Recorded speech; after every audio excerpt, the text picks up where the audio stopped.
There's something very important happening in less than 2 weeks. That is, I hope, the beginning of the saving of the Republic, which means we have to crush the Democrat Party. We have to crush their candidates. We have to cut through the hundreds of millions of dollars they're spending on propaganda. We have to expose the radicalism of their candidates, and we have to remind each other, and we have to go out and remind others about how bad it really is under these Democrats and how bad it's going to get. And so that's very important. Now, there was a debate, as you know, in Pennsylvania. There were several debates, and the Republicans did great in every one of them in Pennsylvania. And there's Fetterman and there's Oz. Now, look, you know, my wife and I have talked about this. If you're Fetterman's wife, you don't let him run after he had that stroke. It's humiliating. I mean, even if he's elected, it's like Dr. Jill. In the world, you have Joe Biden run for president. It's the Democrat Party, the media, they don't care. They don't care if you elect a cow. Why? They just want the vote. That's all they care about, the vote. That's all they care about, power. But this Fetterman, he's not only substantively radical, he's simply not capable of representing the people of Pennsylvania. Let me put it that way. And this was painful to watch. And here, even at CNN on a roundtable, even these folks noticed it. Let's take a look. Go. There was a lot that happened tonight. We've been waiting for this debate. It's been, you know, will they debate? Will they not debate? Now it's here. And the question was, how would he perform given the stroke that he experienced back in May? He actually addressed it off the top in part. Let's play it. And let's also talk about the elephant in the room. I had a stroke. He's never let me forget that. And I might miss some words during this debate, mush two words together, but it knocked me down, but I'm going to keep coming back up. And this campaign is all about, to me, is about fighting for everyone in Pennsylvania that ever got knocked down, that needs to get back up, and fighting for all forgotten communities all across Pennsylvania that also got knocked down, that needs to get back up. When you think about that, and the idea of how he turned it into a discussion really about, look, I am the every person. One, was that effective to you? I mean, that wasn't the moment people were talking about him struggling, frankly. We'll show those in a minute. But the idea of talking about it in that context, you were waiting for this debate. Was that persuasive to you as a way to set the stage? No, it really wasn't. I mean, I thought somebody should have invoked the mercy rule about 20 minutes into the debate. Fetterman, in my view, I don't know if it was the stroke or if he's just a lousy debater, or if he doesn't understand the issues. He was flustered, he was confused. He should not have been out there. And I've had a number of people say, why is this guy even on the ballot right now after that? Now, I don't know that debates matter that much, but if people watch that, they're going to question his capacity to serve. The bar was set very low. It should have been set lower. Well, on that point, let's say the right. I mean, you talked about this too, Allison. The bar was set so low in the sense of, I mean, Dr. Oz, you know him because he's a television personality. He knows presence. how to do TV. He's been doing it for 2 decades. I mean, that's what John Fetterman was saying, but this was, I think, in a different category, it sounds like.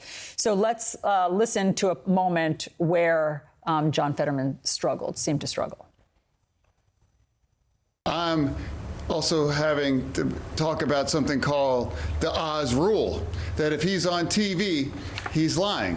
He did that during his career on his TV show. He's done that during his campaign about lying about our record here. And he's also lying probably during this debate. I want to bring civility, balance, all the things that you want to see, because you've been telling it to me on the campaign trail. And by doing that, we can bring us together in a way that has not been done of late. Democrats, Republicans talking to each other. John Fetterman takes everything to an extreme, and those extreme positions hurt us all. Okay, Alyssa, your thoughts as you watched that? So listen, Dr. Oz has the advantage of a career in TV. He's an excellent communicator, but that wasn't why he won tonight's debate. He hit on every major issue that voters are focused on. The economy, crime in Pennsylvania, huge issue, energy. He had substance behind him, and there was this unifying general election message. I want to be careful because I think some of the most consequential leaders in history have had different kinds of disabilities. I don't think it should preclude someone from serving. But what we saw today was someone who is not ready to be in office. And the lack of transparency leading up to this, I think, actually shocked people watching it. Like, I found it extremely hard to watch. And the question that I found myself asking is, Is the way that he's struggling a result of the stroke, or is it because he doesn't have a grasp on the issues? He was asked a very direct question about his position on fracking. He could not explain why he fundamentally 180 changed his position on it. And the voters deserve to know that. I want to play that because honestly, and Tobin, I want to hear your take on this as well, because what we've played so far, frankly, for the audience who may have not have seen these debates, I don't know that it's conveying that level of difficulty answering the questions as much as we're talking about it right now. I want you to respond, Tobin, but let's play the moment that you're saying, Alyssa, that really is suggestive and illustrative of the point you're making. I always believe that independence with our energy is critical, and we can't be held, ransom to somebody like Russia. I've always believed that energy independence is critical, and I've always believed that, and I do support fracking. I do want to clarify something. You're saying tonight that you support fracking, that you've always supported fracking, but there is that 2018 interview that you said, quote, I don't support fracking at all. So how do you square the two? I do support fracking, and I support fracking, and I stand, and I do support fracking. Tobin? Yeah, the fracking answer that he gave was one of the lower moments in a generally tough performance. I think the clip that you played immediately before that, him sort of trying to lay out the Oz rule, was an attempt to guard against what he knew was going to be a lot of incoming fire he was going to take. Oz obviously came in attempting to portray him as radical. It was very clearly going to be the strategy. I think he knew he was not going to have the nimbleness to be able to respond to those in real time, and so was trying to make a sort of blanket effort to create an issue around honesty and the sort of validity of Oz's attacks. But, for anyone who's coming into this totally undecided, if you drop a voter into Harrisburg who had no engagement with this beforehand, it's hard to see them coming away terribly, terribly convinced by Fetterman there. And we should mention that he was using closed captioning. So he was able to read the questions and the words rather than just hearing them, because he's admitted he has auditory processing issues now because of the stroke. And, Charlie, it's interesting. I've interviewed him many times as lieutenant governor, and he sounded different before the stroke. I mean, in the interviews, he was much more sort of clear-spoken than what I'm hearing now. Here's a moment where they're talking about their differences on the economy. So let's play that. I can make the difficult decisions, as you do in the operating room as a surgeon. I'll make them cutting our budget as well, to make sure we don't have to raise taxes on a population already desperately in pain from the high inflation rate. He has never met an oil company that he doesn't swipe right about. He has never been able to stand up for working families all across Pennsylvania. We must push back. Inflation has hurt Americans and Pennsylvania's families, and it has given the oil companies record profits. I'm glad you played that, Allison, though. I mean, just for your answer, because I feel like we've been hearing a lot about all the things he did wrong. And I have, no skin in the game in this particular race, but I'm glad we played something that did demonstrate. I didn't think that it was something that was so problematic compared to the juxtaposition that we showed earlier. Well, it just seemed like these answers were not particularly coherent. And I'm being kind when I say that. On energy, Pennsylvania's the second largest gas-producing state in the nation. I wanted to hear him explain his evolution. He couldn't do it. I support fracking. Well, he didn't, but he couldn't explain it. We wanted to hear him talk about crime and his role on the Board of Pardons. And I didn't hear anything that explained his rationale for some of the decisions, highly questionable decisions that he made there. He wasn't able to articulate what it was that he stood for. And that's what was really troubling to me. And again, I almost feel very sorry for him that, he's in a bad way. But as a voter, I'm looking at this saying, how can I vote for somebody who I don't think is ready to do the job? And that is CNN. And there really isn't anybody who came to Fetterman's defense. And I was on the air on radio when that debate was taking place.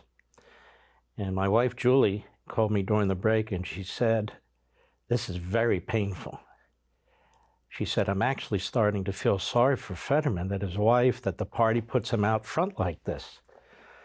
And I said, I agree with you, but he has to be defeated and has to be exposed. And I think Oz did it in the proper way. He didn't jump into that aspect of Fetterman's problems and so forth. But what kind of a party, what kind of a spouse does this to somebody? And the consequences are grave for the state of Pennsylvania. It's the same with Biden. Biden is not capable of being a president. He's got people around him who are quite radical, people throughout his administration who are running the show. Biden can't run the show. He's physically and mentally incapable of it, even when he was of decent health. He was low IQ Joe, is what I called him. And Fetterman is a radical, an extreme radical, and that's all the Democrats seem to care about. And you watch how many newspapers endorse him in Pennsylvania. You watch. The Democrat Party had a chance to replace him when he got the stroke, but they chose not to. So that was that. Then we have Hochul, who is the unelected governor of New York. She's awful. And Lee Zeldin, who really is energetic, intelligent. His background's unbelievable. Served in military and combat zones, went to law school. Just an all-around top-notch guy, too, very decent. And so here you have this debate. Again, this is a heavy blue state, New York. It's even bluer now than it was 5 years and 10 years ago, given all the Republicans who are leaving. So take a look at this. Go. This governor, who still, to this moment, we're halfway through the debate, she still hasn't talked about locking up anyone committing any crimes. Okay. Anyone who commits a crime under our laws, especially with the change they made to bail, has consequences. I don't know why that's so important to you. It's about getting the guns off. I don't know why that's so important. People have picked up on it because they should. I don't know why that's so important. Crime is the #1 issue in New York. Inflation's the #2 issue in New York. Because nobody wants to go to New York City anymore. I want you to think about it 20, 25 years ago when Giuliani and Bloomberg were running that city. You could walk almost anywhere in that city. You can't even walk in Times Square anymore. The likelihood of being sucker punched or being mugged or whatever is very high. If you're an Orthodox Jew and you wear that garb in Brooklyn, the likelihood of being attacked is very high. The likelihood of people being prosecuted is almost non-existent. With this cashless so-called bail reform, there's no reform here. It's a get out of jail free. And the Democrats are strongly behind it. Hochul has made no effort to repeal that, none. Hochul has taken no steps, none, to support the police, to get rid of some of these Soros prosecutors. She hasn't done anything. The subway, which is really the heart and soul of mobility in that city, is a death trap for a lot of people. It is the likelihood of being assaulted or raped is just significant, much higher than it ever used to be. It's the job of a city, it's the job of a state to protect the people. Go ahead. So that's the first start. We have more to do, but I'm the one to do it. Did you want to respond? Yes. Yeah, of course. Unfortunately, Kathy Hochul believes that the only crimes that are being committed are these crimes with guns. And you have people who are afraid of being pushed in front of oncoming subway cars. They're being stabbed, beaten to death on the street with hammers. Go talk to the Asian American community and how it's impacted them with the loss of lives. Jewish people targeted with raw, violent anti-Semitism on our streets. It just happened yet again. We need to be talking about all of these other crimes, but instead, Kathy Hochul's too busy patting herself on the back. Job well done. No, actually, right now, there should be a special session. The state legislature should come back and they should overhaul cashless bail and these other pro-criminal laws with zero tolerance. But they're saying, elect me. She says, elect me, and then you'll find out where maybe I'll stand on this issue in January. You know, it's amazing that we're going to be able to go through the entire crime conversation of this debate, and we're still waiting for Kathy Hochul to talk about actually locking up criminals. I mean, people are at home waiting for action to make sure that the handcuffs are going on criminals instead of law-abiding New Yorkers, so that people can go walk the streets of Manhattan instead of having to call an Uber just to go 2 blocks because they're afraid. People who have changed their behavior, they're not riding the subway at the same hours. Maybe they're Jewish, they take their yarmulke off because they're afraid of being attacked. Maybe there is a woman, they tell me these stories of having to hug a pole or grab a guardrail because they're afraid of being pushed in front of an oncoming subway car. There are criminals out there who need to pay the consequences for their action instead of the catch-release policies that Kathy Hochul champions. My opponent still can't finish this sentence, so you can't expect her to ever fix it, but New York leads the entire nation in population loss because. She actually got asked this question by the media a few weeks ago when she was at Binghamton Airport. She probably would love to have a redo because she messed it up that time. For me, you asked me, why does New York lead the entire nation in population loss? Because their wallets, their safety, their freedom, and their quality of their kids' education are under attack. So they're hitting their breaking point. They're looking at other states like the Carolinas, Tennessee, Texas, Florida, and elsewhere, and they feel like their money will go further, they'll feel safer, and they'll live life freer. The state is at a crossroads. We were at a crossroads in 1994 when New York elected George Pataki, and we're at a crossroads right now. But as far as what happens with Kathy Hochul and one-party rule for 4 more years, outsized power of self-described socialists, we need balance and common sense restored to Albany. Boy, New York, you have an opportunity to elect a great governor there. You really do. He's young, he's charismatic, he's articulate, he's brilliant, and he's right on the issues. And it's going to take a tremendous amount of work to get New York back as it is the country. And we have a lot of candidates that have put everything on the line who are fantastic candidates, despite what McConnell said about many of our candidates and his ilk. And they're great debaters. They know where they stand. They know their positions. And the Democrats are either extremely radical or utterly unqualified. Want to see more? Sign up for Levin TV.